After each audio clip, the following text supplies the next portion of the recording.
So if you eject it, there's this little switch right here, and it says remote eject. And I was like, what is that? So I push it, and this little thing pops out. And there's your remote for the camcorder. It's hidden away where the tape deck is, and I was like, that is so cool. Hey there, welcome back to my camera collection. In today's video, we're going to be looking at the Panasonic PV-42. I won't really be going over much specs on it, but we will be looking at all of the physical features on this guy. And at the end of the video, we will look at some of the video footage so you can get a representation of what the video and audio sounds like. So the Panasonic PV-42, this one is from 1992 and it records onto compact VHS tapes or vhs-c tapes. On the front of the camera, you do have a 37mm lens thread for your lens filter diameter. So if you want to run any kind of ND filter on the front, polarized filter on the front, fisheye, wide angle, telephoto, that's the size that you would need, is a 37mm. It has a 8x optical zoom with a 20x digital zoom. It does have a mono microphone, so you're only going to be able to hear the audio on it out of one speaker. It does have a little switch on the front here for your remote to turn it on and off. So it also acts as a infrared receiver for your remote. And there's a little bar down here at the bottom, and that is your tally lamp. Coming along the side here, you do have a external mic plug-in. So if you want to add better audio with this, you can do that. It does have electronic image stabilization or digital stabilization, along with manual focus and autofocus. And your little wheel is right here to adjust that. Very different spot for your power switch. Usually you have it back by the record button back here, but it is actually right here. There's a little switch for you to toggle it to VCR, off, normal, and auto lock. Normal and auto lock, one is an automatic mode, and the other, the normal mode, is so you can actually access your settings and stuff like that. You can play around with the manual focus, the exposure, and stuff like that. You do get a button down here that is your date and time button. That turns it on and off on screen. You do got these row of buttons here up on top, and those are your focus, auto, and manual. You have a backlight button, you have a fade button, hold, mode select, and color. And those buttons also are your title, memory, and color wipe.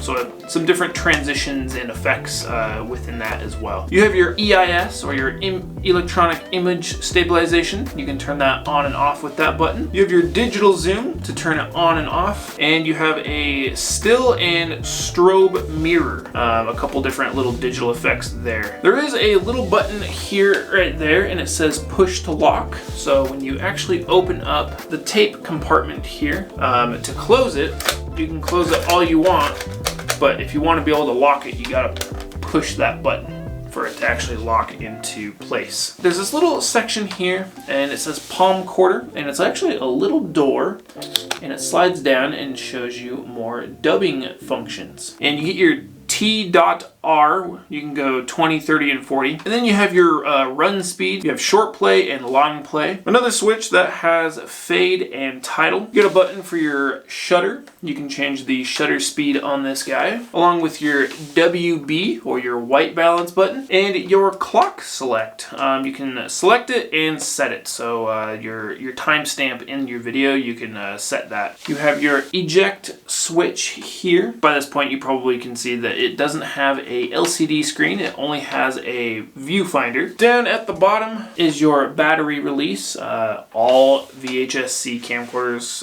have the exact same battery release, and they all take the exact same batteries, except for the very, very early ones. Along this little door here is your video out. You have video and audio.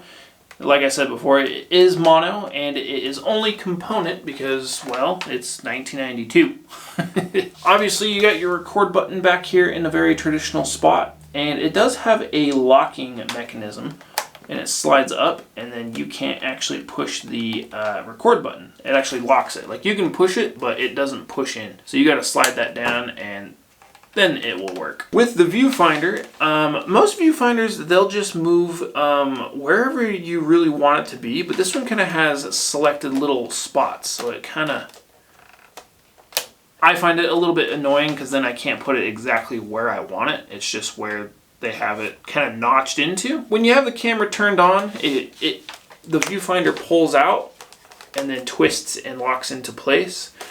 This actually magnifies the viewfinder, so you can actually see the screen in there, and it just makes it so it folds up better. It is a black and white viewfinder, so that is kind of a downside. You don't get any form of color with it, so you don't get to see what your video exactly looks like until you get it home and digitize it or watch it on your TV, since that's what people did back in the 90s. Up on top, you got your rocker zoom here. It's a decent one. It's not too touchy. I think it could have a little bit more range on it. It's mostly just like a 1 speed, but it's an older camcorder, so that's really what they did. You didn't have much range on your zoom. Up on top as well is your playback functions up here. You got your audio dubbing and video dubbing. You have your counter, rewind, play, fast forward, stop, and still. And there is one more key thing with this little camcorder, and I just found this out the other day.